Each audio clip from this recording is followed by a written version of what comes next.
Rýchlo kurz španielčiny. Ako sa povie mať? Tener.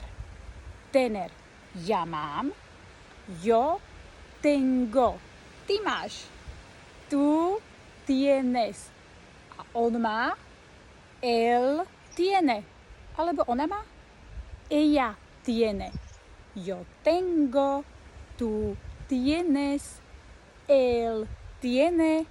Y ella tiene. Ona má. Čo môžeme mať? Yo tengo una casa. Mám jeden dom. Yo tengo una casa. Y tú tienes dos casas. Neviem, či je to pravda, ale naučil si sa.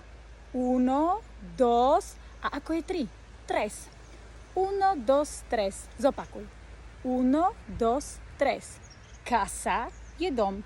La casa. Ženský rod. A ja mám dom. Yo tengo una casa. Mám jeden dom. Y tú? ¿Cuántas casas tienes? Tak čo, není to až také ťažké. Ja si myslím, že ľahšie ako angličtina, aspoň čo sa týka výslovnosti. Ak sa chceš so mnou veľmi jednoducho učiť po španielsky, tak príď na môj Spotify alebo Patreon. Všade ma nájdeš ako španielčina jednoducho. Vamos!